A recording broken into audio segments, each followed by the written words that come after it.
الأقاصر حتى زرتم المقابر کلا سوف تعلمون ثم کلا سوف تعلمون الہاکم التکاثر، کثرت سے مال جمع کر لو، جائیدادیں بنا لو، حتی زرتم المقابر، حتی یہاں تک زرتم المقابر قبروں میں چلے جاؤ گے۔ کبھی سوچا ہے؟ تم تو غفلت میں پڑے ہو۔ اور بحث کا رخ بدلتا ہے اور ارشاد ہوتا ہے عرب کے لوگوں نے کبھی کبھی ان 12 ماہ کو نصیب کی خاطر 13 یا 14 بنا ڈالتے ہیں تاکہ ماہ حرام کو وہ حلال کر کے سال کی جنتری میں چھپا سکے۔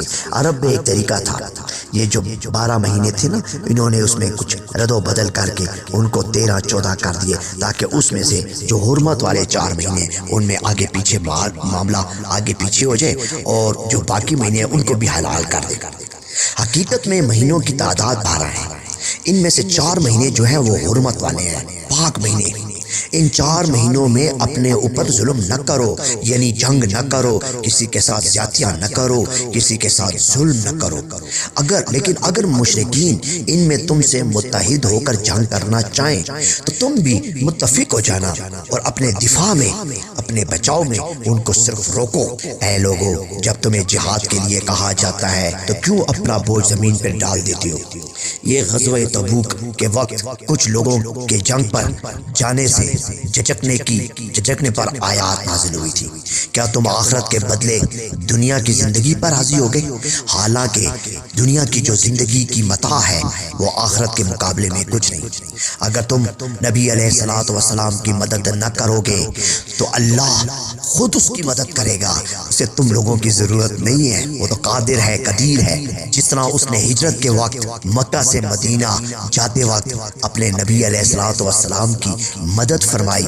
غار ثور میں صرف اس کے ساتھ ایک شخص تھا اور کفار غار کے قریب بھی پہنچ چکے تھے، تو آپ علیہ الصلوۃ والسلام نے اپنے ہم سفر سے کہا کہ غم نہ کھاؤ، کیونکہ ہمارے ساتھ تو ہمارا رب ہے، اللہ ہے، وہی ہمیں اطمینان بھی دیتا ہے، وہی ہمیں تسلی بھی دیتا ہے، وہی ہمیں بچانے والا ہے۔ حسبی اللہ، میرے لیے تو میرا اللہ ہی کافی ہے۔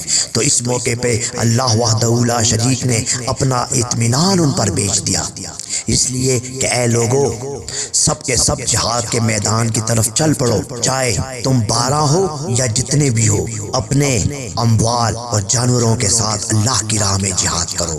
اے نبی علیہ الصلوۃ والسلام، اگر فائدہ سہل الحصول ہوتا اور سفر ہلکا ہوتا تو وہ ضرور تمہارے پیچھے چلنے پہ آمادہ ہو جاتے۔ اب یہاں فائدہ سہل الحصول کا مطلب کہ آسانی سے جو چیز مل جائے۔ سہل الحصول جو ہوتا ہے، یہ اس کا مطلب یہ ہوتا ہے جو چیز آپ کو نہایت آسانی سے دستیاب ہو جائے، اور سفر جو ہو وہ بہت ہلکا ہو، سہولتیں ہو، آرام ہو، تو پھر تو وہ تمہارے ساتھ ضرور چلتے۔ مگر میدان جنگ کی دوری کی وجہ سے یہ راستہ ان کو کھٹن محسوس ہوتا ہے، اور بعد میں یہ کہیں گے کہ اگر ہم میں طاقت ہوتی تو یقیناً ہم تمہارے ساتھ چلتے۔ اب جھوٹے بہانے بناتے، مگر اللہ تو خوب جاننے والا ہے۔ اے میرے حبیب علیہ الصلوۃ والسلام، اللہ تمہیں معاف کرے، تم نے ان کو کیوں رخصت دے دی؟ ان کو رخصت نہ دیتے تاکہ تم پر واضح ہو جاتا کہ کون سچے ہیں اور کون جھوٹے۔ جو لوگ روز آخرت پر ایمان رکھتے ہیں وہ کبھی تم سے جان و مال کی جہاد سے رخصت ہونے کی درخواست نہیں کریں گے، کیونکہ ان کے دلوں میں شک ہے۔ یہ منافق اس سے پہلے بھی فتنہ انگیزی کی کوشش کر چکے ہیں اور تمہیں ناکام بنانے کے لیے اپنا وس استعمال کر چکے ہیں، لیکن جب ان کی مرضی کے خلاف حق آ گیا تو یہ مجبور ہو کر تمہارے ساتھ آ ملے۔ یہ تو منافق ہے، یہ تو نہ ملتے۔ جب انہوں نے دیکھا کہ اکثریت ہو رہی ہے تو انہوں نے کہا اب ہمیں اور تو کچھ نظر نہیں آتا، تو چلو اب اسی جماعت کے ساتھ شامل ہو جاتے ہیں۔ جب تمہارا کوئی بھلا ہوتا ہے تو انہیں اندر سے رنج ہوتا ہے، اور جب تم پر کوئی مصیبت آ پڑتی ہے تو یہ منہ پھیر کر خوشی خوشی پلٹ جاتے ہیں۔ یہ آج کل ہمارے یہاں بھی ہے، ہمارے یہاں بھی رشتہ داروں میں، عزیزوں میں یہ چیز ہوتی ہے، صرف ان کا بس نہیں چلتا۔ جہاں کسی رشتہ دار یا کسی کو کوئی تکلیف پہنچتی ہے اور خبر ہوتی ہے تو وہ اس لحاظ سے نہیں، وہ صرف دیکھنے کے لیے اس لیے جاتے ہیں کہ دیکھ لیں کہ وہ کہاں کس مقام پہ پہنچ گیا ہے۔ یہ بہت اندر کی باتیں ہیں، بہت اندر کی باتیں ہیں۔ ہم آج بھی جاتے ہیں، پتہ چلا وہاں کسی کو فالج ہوا، کسی کو لقوہ ہوا، کوئی اور بیماری میں مبتلا ہوا تو فوراً روانہ ہو جائیں گے، نہیں جی تو سنت نبوی ہے کہ عیادت کرو۔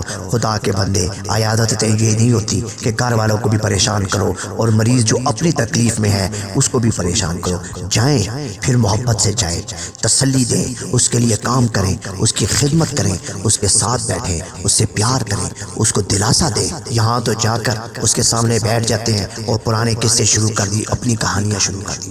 اندر سے بہت سے لوگ ہوتے ہیں جن کو یہ خوشی ہوتی ہے، ہونا نہیں چاہیے کبھی، کیونکہ اللہ تو دلوں کے بھید جاننے والا ہے۔ ہم تو صرف بات کر رہے ہیں، ہم تو صرف بات کر رہے ہیں، ایک شک اور ایک اندازے کو ظاہر کر رہے ہیں۔ ضروری نہیں ہے، ہم تو کسی کے دلوں میں نہیں ہیں اور نہ ہم کسی کے دلوں سے واقف ہیں اور نہ ہمیں کسی کے دل کا پتہ ہے۔ ہم تو ایک اندازہ لگا رہے ہیں کہ ایسی صورتحال بھی ہو سکتی ہے جس طرح منافقین کرتے تھے۔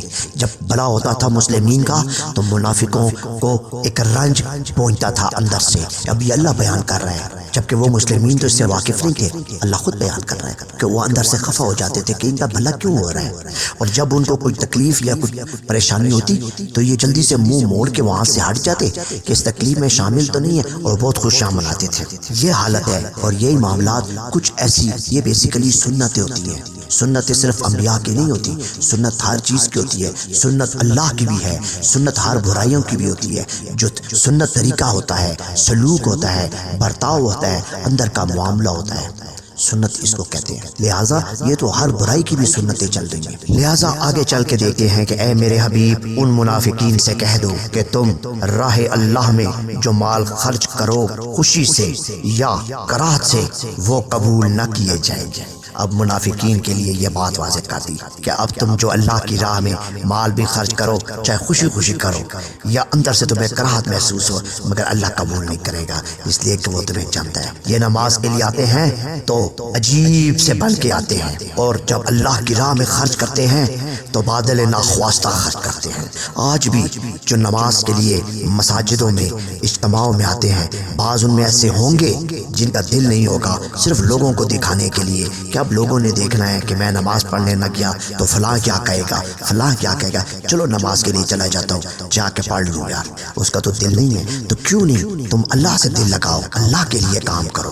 تین چیزیں ہیں نا، جہاں جاؤ اللہ کے لیے جاؤ، جہاں بیٹھو اللہ کے لیے بیٹھو، جہاں سے اٹھو اللہ کے لیے اٹھو۔ اللہ فرماتا ہے پھر تین چیزیں میں تیرے لیے کروں گا، تیرے دل کو بیدار کر دوں گا، تیرے نفس کو غلام کر دوں گا، اور تیری روح کو اس مقام معرفت تک پہنچا دوں گا کہ جب تو مجھ سے کچھ مانگے گا، مجھے حیا آئے گی، میں تجھے دے دوں گا۔ کیا یہ مقام مشکل تو نہیں ہے نا؟ صرف اتنا سا ہے کہ میں جا رہا ہوں تو صرف اللہ کے لیے جا رہا ہوں، میں بیٹھ رہا ہوں جہاں بھی تو صرف اللہ کے لیے بیٹھ رہا ہوں، مجھے تکیوں کی ضرورت نہیں، مجھے عزتوں کی ضرورت نہیں، مجھے وہاں پہ کوئی انعام و اکرام کی ضرورت نہیں، میں تو اللہ کے لیے گیا ہوں۔ وہاں سے اٹھوں گا تو وہاں سے اٹھ کے صرف اللہ کے لیے کہ اللہ تیرے لیے آیا تھا اور میں جا رہا ہوں۔ تو اللہ نے تین بشارتیں آپ کو دی دی، سبحان اللہ۔ یہ لوگ اللہ کی قسمیں کھا کر کہتے ہیں کہ ہم تو تم میں سے ہیں، حالانکہ وہ ہرگز تم میں سے نہیں ہیں، وہ تو صرف خوف کی وجہ سے تمہاری صفوں میں پناہ لے رہے ہیں۔ ان چیزوں کو ذرا آج کے دور میں بھی آپ دیکھیں تو آپ کو بڑے ایسے لوگوں کو کہ آپ کو پہچان ہوگی۔ ایک چیز ہوتی ہے بصارت، جو سامنے نظر آ رہی ہوتی ہے۔ بصارت میں یہ ہے کہ ایک آدمی نماز پڑھ رہا ہے تو دیکھنے والا یہ کہتا ہے کہ یہ نماز پڑھ رہا ہے، مگر ایک ہوتی ہے بصیرت جو فقیر کے پاس ہوتی ہے۔ وہ دیکھنے والے تو اپنی جگہ بصارت رکھتے ہیں، بصیرت تو اندر کا معاملہ ہے، تو وہ بصیرت میں یہ دیکھ رہا ہوتا ہے کہ یہ نماز کس کے لیے پڑھ رہا ہے اور کیوں پڑھ رہا ہے اور کس صف میں کھڑا ہے اور کیا نیت لے کے آیا ہے۔ یہ کشف اللہ ہر ایک کو تو نہیں دیتا، یہ تو انہی کو دیتے ہیں جو تدبر کرتے ہیں، جو فکر کرتے ہیں، جو ذاکر ہوتے ہیں، جو اللہ کی طرف رجوع کرنے والے ہوتے ہیں۔ میں آگے اسی صورت میں آپ کے لیے بیان کروں گا کہ وہ لوگ کون ہیں جن میں یہ صفت ہے، لیکن اخلاص کو ہونا ضروری ہے۔ اخلاص نہیں ہوگا تو وہ صفتیں نہیں ہوں گی اور وہ آ ہی نہیں سکتی۔ پڑھ لو نمازیں، رکھ لو روزے، ہر روپ اپنا لو، دکھا دو لوگوں کو، بیٹھ کے بڑی بڑی مجلسوں میں محفلوں میں کر لو واز، کر لو تقریریں، مقرر بن جاؤ، نہیں، جب تک اخلاص نہیں ہوگا، محبت نہیں ہوگی، اللہ سے لگاؤ نہیں ہوگا، نہیں ہو سکتا۔ اے میرے حبیب علیہ الصلوۃ والسلام، ان میں سے بعض لوگ صدقات کی تقسیم کے بارے میں آپ پر اعتراض کرتے ہیں، اگر ان میں سے انہیں دے دیں تو راضی ہو جاتے ہیں، اگر انہیں نہ دیں تو خفا ہو جاتے ہیں۔ دیکھیں اب صدقے کی تقسیم پہ بھی ہے، اس کو تھوڑا دیا، اس کو بہت دیا۔ صدقات تو دراصل فقیروں اور مسکینوں کے لیے ہے، اور ان لوگوں کے لیے جو اس کام کے کرنے میں ہاتھ بٹاتے ہیں، یعنی عالمین ہیں جو اللہ کی راہ میں علم پھیلا رہے ہیں، درس قرآن دے رہے ہیں، درس سنت کی طرف آ رہے ہیں، وہ لوگ، اور ان کے لیے جن کی تعلیف قلوب مطلوب ہو، اور اللہ کی راہ میں اور مسافروں کے لیے یہ تو ایک اہم اللہ کا فریضہ ہے۔ جو نبی علیہ الصلوۃ والسلام کو اذیت پہنچاتے ہیں یا ان پر الزام دھرتے ہیں، ان کے لیے دردناک عذاب ہے۔ یہ اب اللہ نے فتویٰ لگا دیا۔ اب نبی علیہ الصلوۃ والسلام کی اذیت صرف اس وقت نہیں تھی، آج بھی جو اللہ کے رسول علیہ الصلوۃ والسلام کے اقوال، فرامین، فرمودات، تعلیمات کے خلاف عمل کرے گا، چاہے وہ ناسمجھی میں کرے، چاہے وہ لاشعوری میں کرے، تو وہ تو بیسیکلی اذیت دے رہے ہیں نا۔ نبی کہتا ہے کسی کا دل نہ دکھاؤ، میں دکھاتا ہوں۔ نبی کہتا ہے جھوٹ نہ بولو، ہم بولتے ہیں۔ نبی فرماتا ہے دیکھو اس مال میں کھوٹ نہ پیدا کرو، ملاوٹ نہ کرو، ہم تو کرتے ہیں۔ نبی فرماتا ہے دیکھو یہ جو اناج ہے، اجناس ہے، یہ لوگوں کے لیے ہے، اس کو چھپا کے نہ رکھو، اس کو گوداموں میں نہ بھرو، لوگوں میں دو۔ اللہ نے رزق دیا ہوا ہے، واللہ خیر الرازقین، اس سے تو بہتر رزق دینے والا کوئی نہیں ہے، تم دے دو، سستے داموں دے دو، نہ کرو لالچ کی، حتیٰ زرتم المقابر، پھر تو قبروں میں چلے جاؤ گے، تو ہم تو کرتے ہیں۔ تو کیا یہ بھی اذیت نہیں ہے؟ کبھی سوچو، کوئی مسئلہ نہیں، سوچنے پہ تو کوئی پابندی نہیں ہے نا، سوچیں، اگر دلیل نکلتی ہے نکال لے، بات سمجھ میں آتی ہے کہ نہیں یہ اذیت نہیں ہے۔ ہم تو نبی کی کوئی ایسی باتوں کی خلاف ورزی نہیں کرتے، ہمیں تو اس چیز کی چھوٹ ہے، ہمیں تو یہ اجازت ہے کہ جو بھی بولو، زنا بھی کرو۔ یہ تو فتویٰ ہے علماء کا، فتویٰ ہے فقہاء کا، فتویٰ ہے بہت سے ایسے ماہر تعلیم کا، کوئی مسئلہ نہیں ہے، ہمارے لیے تو فتوے موجود ہیں، کوئی مسئلہ نہیں، تو وہ تو آپ کی مرضی ہے، کوئی بات نہیں، اس میں تو کوئی جھگڑے والی بات ہی نہیں۔ دیکھیں بات تو پہنچانی ہے نا، اب ماننا نہ ماننا وہ تو ہر انسان کے اپنے اختیار میں ہے، اس پہ تو پابندی ہو ہی نہیں سکتی۔ ایک شخص کہتا ہے میں آپ کو نہیں، آپ کی بات سنی ہے لیکن میں اس پہ مجھے تسلی نہیں ہے، ٹھیک ہے کوئی مسئلہ نہیں۔ اگر بات میں دلیل مضبوط نہیں ہے تو اب تو صرف یہی ہو سکتا ہے کہ اللہ سے یہی دعا ہو سکتی ہے، اس رب کائنات سے یہی التجا ہے کہ مالک اگر ہدایت تو تیرے پاس ہے، ہو سکتا ہے یہ جو کہہ رہا ہے اگر مجھ میں خامی ہے تو مجھے ہدایت فرما دے، پھر اسے ہدایت فرما دے۔ اچھی بات کو تو وہی قبول کرے گا جو تدبر رکھتا ہے، جو مدبر ہے، جو مفکر ہے، وہی رکھے گا، باقی تو آپ لوگوں کی مرضی ہے۔ ان کے لیے دردناک عذاب ہے جو نبی علیہ الصلوۃ والسلام کو جانتے ہوئے سمجھتے ہوئے ناسمجھی میں کسی طریقے سے بھی اذیت پہنچاتے ہیں اور ان پر الزام دھرتے ہیں۔ منافقین اس بات سے ڈرتے ہیں کہ کہیں کوئی ایسی آیت ان کے خلاف نازل نہ ہو جائے جو ان کے بید کھول دے۔ اب یہ معاملہ یہاں پہ آیا، اللہ تو ستار العیوب ہے، سبحان اللہ، سبحان اللہ، سبحان اللہ، اللہ تو ستار العیوب ہے، انسان تیرے عیبوں پہ پردہ ڈالے ہوئے ہیں، کبھی کسی کو اس کی پردہ پوشی کو وہ اشکارا نہیں کرتا، اسے چھپا کے رکھتا ہے، کسی کے ماتھے پہ نہیں لکھتا، یہی تو اس کی صفت ہے، یہی تو اس کا تعصب نہیں ہے۔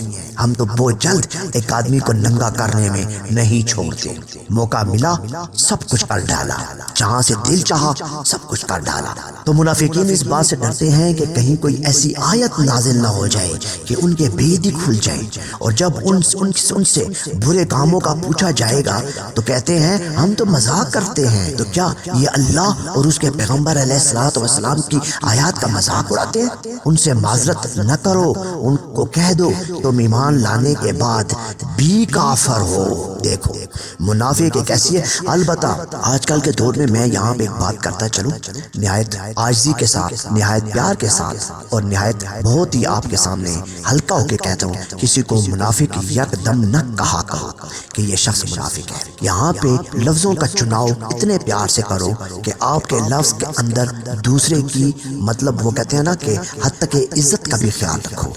دیکھیں نا منافق ایسی اصطلاح ہے اس شریعت کے اندر کہ اس کو ایسے نہ بیان کرو۔ کسی نے اگر کوئی ایسا کام کیا، ادھر کی ادھر لگا دی، ادھر کی ادھر کر دی یا بدل کیا، تو وہ دوغلا ہو سکتا ہے۔ آپ اس کو دنیاوی لفظ سے استعمال کریں کہ یار یہ شخص دوغلا ہے، کبھی میرے پاس بیٹھتا ہے تو میرا ہو جاتا ہے، تو اس کے پاس بیٹھتا ہے تو اس کا ہو جاتا ہے، تو یہ شخص دوغلا ہے۔ منافق نہ کہا کریں، منافق کے بارے میں بہت سخت وعیدیں ہیں۔ یہ فتویٰ آسان نہیں ہے، یہ لگانے کے لیے اللہ کی جب تک بصیرت نہیں ہوگی، کشف نہیں ہوگا، نہیں لگا سکتے۔ لہٰذا میری آپ سے التجا ہے کہ اس میں احتیاط برتیں۔ یہ منافق مرد اور عورتیں ایک ہی گروہ ہیں، اور وہ برے کاموں کا حکم دیتے ہیں اور اچھے کاموں سے منع کرتے ہیں۔ یہ منافق جو ہیں یہ فاسق ہیں۔ اب دیکھیں یہاں دو اصطلاح جمع ہو گئی۔ منافق وہ لوگ ہیں جو برے کاموں کی طرف لوگوں کو کہتے ہیں یار چھوڑو یہ کام کرو، کچھ بھی نہیں ہے، جھوٹ بولو، جھوٹ میں تو مصلحت ہے نا، ہم تو مصلحتاً جھوٹ بول رہے ہیں نا، کسی کا نقصان تو نہیں ہے نا، جھوٹ بولو یار۔ اگر میں یہ جو کام کر رہا ہوں تو اپنے طور پہ کر رہا ہوں نا، نشہ کر رہا ہوں، جو بھی کر رہا ہوں اپنے طور پہ کر رہا ہوں نا، کسی کو اس سے کیا فرق پڑتا ہے، کرو، ایسی جنرلی بات کرو۔ اور جو اچھے کام ہوتے ہیں، نماز کے لیے اگر کچھ آدمی جاتا ہے سب بولے یار کیا کرتے ہو نماز پڑھ کے، روزے میں کیا رکھا ہے، حج میں کیا رکھا ہے، صدقہ دینے میں کیا رکھا ہے، کسی کو خیرات دینے میں کیا رکھا ہے، کسی کی مدد کرنے میں کیا رکھا ہے۔ یار وہ کہتے ہیں نا کہ وہ ایک نہ اور 100 سکھ والی بات ہے، ایک دفعہ نہ کر دو 100 سکھ ہے۔ ہم یہ نہیں کہتے کہ آپ اپنی بساط سے زیادہ، اپنی استقامت سے زیادہ، اپنی طاقت سے زیادہ ایسا کام کریں جو آپ کے اوپر بوجھ بن دے۔ لا یکلف اللہ نفسا الا وسعها، جو بھی ہے آپ کو اللہ نے اتنا آپ کے اوپر بوجھ ڈالتا ہے جتنا آپ کا نفس برداشت کر سکتا ہے۔ لہٰذا آپ ہی کسی کی مدد کریں، کسی کے لیے کام کریں، اتنا کریں جتنا آپ کرنے کی استطاعت رکھتے ہیں، طاقت رکھتے ہیں، بساط رکھتے ہیں، نہ کریں۔ یہ نہیں کہتے کہ آپ نے بس اب آپ نے دیکھنا ہے کہ میں کل رات سے جاگا ہوا ہوں، آج رات میں نہیں جا سکتا، میرا جسم کبھی مجھ پہ حق ہے اور آج ایک ایسا کام آگے کب آپ نے جاگنا ہے تو کوشش کریں، اگر آپ کا جسم اس کی طاقت نہیں دیتا آپ نہ جاگیں، آپ سوچیں، ضروری نہیں ہے، لیکن یہ منع تو نہ کریں۔ پھر اللہ نے ان منافقین کو فاسق کہہ دیا۔ فسق جو ہوتا ہے یہ بہت ہی منافق کے ساتھ اس کا ایک ہوتا ہے، جو وہ فسق اس کو کہتے ہیں جو برے کاموں میں پڑے اور اس کو برا نہ سمجھے اور اچھے کاموں کی طرف اس کا ذہن جائے ہی نہیں، اچھے کو اچھا مانے گا۔ فاسق جو ہوگا وہ اچھے کو اچھا مانے گا، اچھے کام کی وہ اس کی طرف وہ بات بھی کرے گا مگر کرے گا نہیں، اور برے کام کو وہ برا سمجھے گا نہیں۔ جب سمجھے گا نہیں تو پھر کرنے میں کیا رکاوٹ ہے، تو وہ فاسق ہوتا ہے۔ یہ ان افراد کی طرح ہے جو ان سے پہلے بھی تھے، وہ ان سے زیادہ طاقتور تھے، وہ مالدار بھی تھے اور صاحب اولاد بھی تھے اور ان سے زیادہ بڑھ چڑھ کے بھی تھے۔ کیا ان کو قوم نوح کا نہیں پتا، قوم عاد کا نہیں پتا، قوم سمود کا نہیں پتا، ابراہیم کی قوم کا نہیں پتا، شعیب کی قوم کا نہیں پتا، قوم لوط کا ان کو نہیں پتا، جس کی ہم روشن دلیلیں ان کے سامنے پیش کر چکے ہیں، ان کو بتا دیا۔ ہمیں کیا ضرورت ہے کہ ہم یہ قصے اور یہ کہانیاں اور یہ تمثیلیں آپ کو بیان کریں؟ نہیں، یہ تو ہم نے آپ کو عبرت کے طور پہ بیان کیا ہے۔ یہاں تو کوئی ان چیزوں کا فائدہ نہیں تھا، لیکن ہم نے تو اس کو فائدہ اس لیے بنایا کہ آپ لوگ کہیں گے کہ یار یہ کیا معاملہ، تو ہم نے آپ کو مثالوں سے، تمثیلوں سے، اشکالوں سے ہم نے آپ کو یہ باتیں بتائی کہ آپ لوگ یہ دیکھیں کہ نوح کی قوم کا کیا حال ہوا، عاد کی قوم کا کیا حال ہوا، سمود، ابراہیم، شعیب اور لوط اور بنی اسرائیل۔ ہم نے تو یہ جو واقعات آپ کو بیان کرتے ہیں تو یہ تو ہم آپ کو اس لیے بیان کرتے ہیں کہ آپ ان سے عبرت حاصل کریں، ان سے فکر حاصل کریں، مگر آپ تو اس کے باوجود ہٹ دھرمی پہ کھڑے ہیں، کہتے ہیں کہ نہیں ہمیں تو ان باتوں میں مزہ آ رہا ہے، تو آپ کس سے سن رہے ہیں، یہ کس سے نہیں ہے۔ میں آج بھی کہتا ہوں میرے بچوں، دیکھو میں ایک پیرانہ عمری کو پہنچ چکا ہوں، ضعیفی کی طرف۔ میں آپ کو جو بات بتا دوں گا تو وہ یہی ہے بچے کہ ہماری زندگی گزری ہے، ہم نے زندگی میں ہمارے بال سفید ہو گئے ہیں، ہم نے زندگی کو دیکھا ہے، زندگی کے تجربات کو دیکھا ہے۔ آپ یقین کریں، میں دعوے سے کہتا ہوں انسان کو، ایک انسان کو سمجھنے کے لیے اگر انسان بار بار مر جائے اور بار بار آئے وہ نہیں سمجھ سکتا۔ لہٰذا کبھی یہ دعویٰ نہ کرو کہ میں اس کو سمجھ گیا ہوں، میں اس کو جانتا ہوں، میں اس کے بارے میں بات کر سکتا ہوں، نہیں کر سکتے۔ کیا پتہ ہے اسی پل وہ ایسا پہلو بدلے آپ کو یقین ہی نہ ہو۔ انسان کو نہیں سمجھا جا سکتا، مگر اللہ کا حکم یہ ہے کہ اس نے ظن ضرور رکھو، اس نے ظن رکھو، اس کے بارے میں اچھے خیالات رکھو، اس کے ساتھ لین دین میں تم تو کھڑے رہو نا، تم تو اپنے آپ کو بدل سکتے ہو نا، دوسرے کی تو تمہارے پاس ضمانت نہیں ہے۔ تم تو پیار کر سکتے ہو نا، دوسرا نہیں کرتا اس کے تو تم ذمہ دار نہیں ہو۔ اگر وہ پیار نہ کرے نہ کرے، مگر تم تو پیار کرو نا، یہ تو تمہارے اختیار میں نا، تم اپنی ذمہ داری نبھاؤ، اپنے کام جو تمہارے فرض ہے اس کو نبھاؤ، تو یہی بہت ہے۔ ٹھیک ہے، اس پہ اتنا ہی سوچو کہ مجھے دوسروں سے کوئی مطلب نہیں ہے، میرا جو کام ہے، میرا کام یہ کہ میں نے الفت کو بڑھانا ہے، پیار کو بانٹنا ہے، محبت کو تقسیم کرنا ہے، میں نے لوگوں کے سامنے اپنے سینہ اس کے سینے سے ملانا ہے، اپنا نور اس کو دینا ہے، میری زبان سے میٹھی بات نکلنی ہے۔ اب وہ گالیاں نکالے جو وہ تو آپ کے اختیار میں نہیں ہے، اور نہ اس کا وبال آپ کے اوپر ہے، تو لہٰذا آپ تو اپنے آپ کو درست کر سکتے ہو۔ تو ہم نے ان کو واضح اور روشن دلیلیں اس لیے تھیں کہ ان واقعات سے وہ عبرت حاصل کریں، مگر انہوں نے یہ بات بھی نہ مانی۔ انہوں نے ایکچولی اللہ پہ ظلم نہیں کیا، خود اپنے آپ کے اوپر ظلم کر لیا۔ یہ لوگ تو جو یہ کرتے ہیں وہ تو اپنے آپ کے اوپر ظلم کرتے ہیں۔ آپ جب آسمان کی طرف منہ اٹھا کے تھوک پھینکیں تو تھوک تو آپ کے منہ کے اوپر گرے گی نا۔ کبھی آپ اس طرح کریں، اوپر چھت کی طرف منہ اٹھائیں اور تھوک پھینکیں تو تھوک تو آپ کے منہ کے اوپر آئے گی، وہ تو نہیں جاتی کہ